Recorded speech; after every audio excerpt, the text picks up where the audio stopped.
Hey everybody, my name is Philip. Earlier this year I started a journey through God's Word, one chapter at a time. I wanted to see if I could pull out some real life lessons that we can use in our lives today.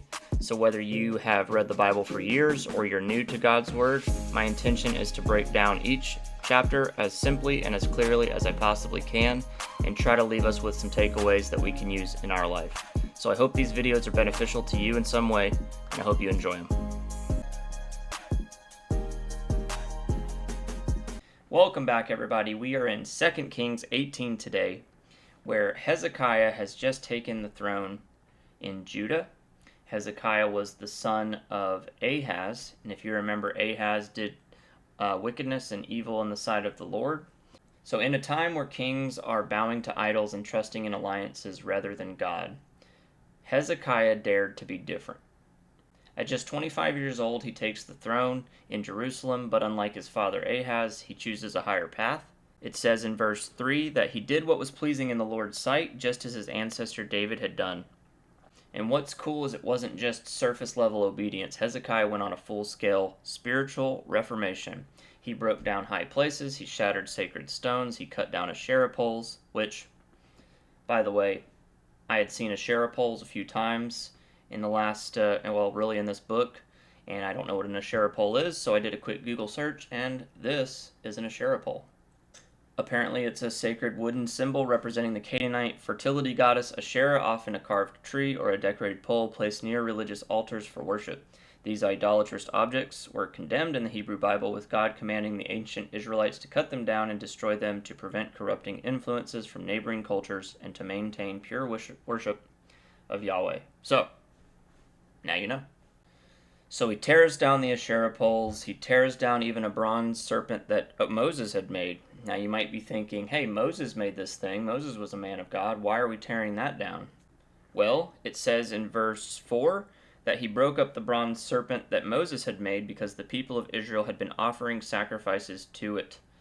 So maybe it didn't start as an idol, maybe it didn't start as something that people were worshiping, but the people had turned it into that, and so because of that, Hezekiah said, that has to go too. Hezekiah's trust in God wasn't just personal, it was what shaped the nation at this time. I love what it says in verse 5 and 6. It says, Hezekiah trusted in the Lord, the God of Israel. There was no one like him among all the kings of Judah, either before or after him. He remained faithful to the Lord in everything, and he carefully obeyed all the commands the Lord had given. So this guy is heading down the right path. But starting in verse 13, a test comes. In the 14th year of his reign, Judah's worst nightmare had become reality. The ruthless and powerful king up in Assyria, a man named Sennacherib, he was sweeping through the land. One by one, the fortified cities of Judah were falling, and the enemy was now at the gates of Jerusalem. So trying to avoid the destruction of his land, his city, his country, Hezekiah sends a message to the king of Assyria, and he says in verse 14, I have done wrong. I will pay whatever tribute money that you demand, if only you will withdraw. I'll pay you whatever you want. Please just get out of here. So the Assyrian king, he demands a huge ransom, 300 talents of silver, 30 talents of gold. Hezekiah pays this. He has to strip the gold from the doors of the temple of the Lord, but he pays him. But unfortunately, Sennacherib the king, he was not finished. Rather, he sends his field commander, a fellow by the name of Rabshakeh. He sends him to the city of Jerusalem with a massive army and a message that was meant to terrify and intimidate and humiliate the people in Jerusalem. So standing right outside the city wall, this Rabshakeh fellow, he mocks Hezekiah, and he mocks the people's trust in God. Starting in verse 19, he says, This is what the great king of Assyria says. What are you trusting in that makes you so confident? Do you think that mere words can substitute for military skill and strength? Who are you counting on that you have rebelled against me? On Egypt? If you lean on Egypt, it will be like a reed that splinters beneath your weight and pierces your hand. Pharaoh, the king of Egypt, is completely unreliable. So he questions their military strength, he mocks their alliances, and he especially targets their faith. In verse 22, he says, But perhaps you will say to me, we're trusting in the Lord our God. Later on, down in verse 30, he says, Don't let Hezekiah fool you into trusting the Lord by saying, The Lord will surely rescue us, the city will never fall into the hands of the Assyrian king. He even goes in for the kill in verse 33.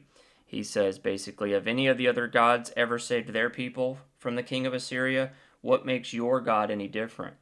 Verse 35, what God of any nation has ever been able to save its people from my power? What makes you think that the Lord can rescue Jerusalem from me? It's more than just a military threat. It's an assault on the name of the living God. So Hezekiah tells the people there that are listening, don't engage with him, don't shout back at him, don't answer him. So even as Rabshakeh is shouting these threats of blasphemy loud enough for all the people around to hear, the people did not respond. In fact, in verse 36 it says, the people were silent and did not utter a word because Hezekiah had commanded them, do not answer him. So the king's officials that Hezekiah had sent out to meet with Rabshakeh, they return now to Hezekiah. They've torn their clothes in grief and alarm. The people are silent, and the king has to decide what to do. But Hezekiah knows something the enemy doesn't, that the living God doesn't need to shout to be heard. So for us, when our life is under siege, when the enemy shouts lies at us to try to shake our faith, silence before men and trust in God oftentimes is what will win the battle. The enemy comes in loud and proud, this Rabshakeh fellow. He comes to the gates of Jerusalem with this massive army. There isn't even a fight yet, but he's there to intimidate. He wants to sound like he's in control. He speaks with the voice of authority. He pretends to be in charge, not just of Judah, but of their faith. And the enemy will often try to talk us out of our victory before the battle even begins. The enemy will use fear and logic and past failures and guilt and shame and weakness to make us believe that God's not going to help us. God can't help us. And as we see here in this chapter, the lies of the enemy are strategic. The enemy is very, very good at telling you lies and getting you to believe them. Rabshakeh had said to the people, don't let Hezekiah deceive you. Don't let him persuade you to trust in the Lord. Has any other god delivered their lands from the king of Assyria? Why would yours be any different? He's not just attacking Jerusalem, he's attacking the people's faith itself. See, he equates the living God with every other worthless and powerless idol that the Assyrians had crushed. He reduces God to just another name on a list. And I think the tactic that the enemy uses in our lives is he will always try to reduce your God to the level of the world's systems. He'll try to tell you that prayer doesn't work, going to church is not going to help you, reading God's word is not going to save you. God won't save you. The idea is not to fall victim to those tactics.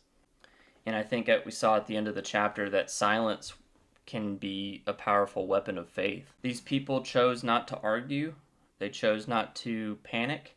They didn't go and post about it on the Jerusalem Facebook page. They simply obeyed the king. They let the enemy finish talking and shouting and screaming, and then they waited on the Lord. Sometimes I think our greatest spiritual strength is knowing when not to respond. When we don't have to clap back and we don't have to panic, when we choose to be silent and bring our fears to God instead of people, that, I believe, is true faith in action. And finally, the last word belongs to God. This chapter ends with the enemy at the gates, still shouting, intimidating. God's still silent, but the story isn't over. Spoiler alert for the next chapter, chapter 19. God does respond, and he responds in power. So here's the lesson that the enemy might speak first, but God will always have the last word. The enemy's going to shout lies at you and into your life, but God fulfills promises that he's made to you.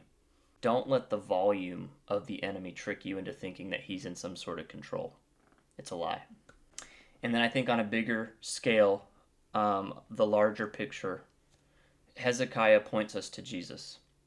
Jesus also faced accusations that were false. He also faced mockery. He also faced very loud threats. But he stayed silent. He submitted himself to his Father, and in the end, God raised him from the dead in victory. So remember that when the enemy speaks loud to you, don't answer right away. Go to God. Go to your King. Wait for his word. Watch him fight the battle for you. Won't he do it?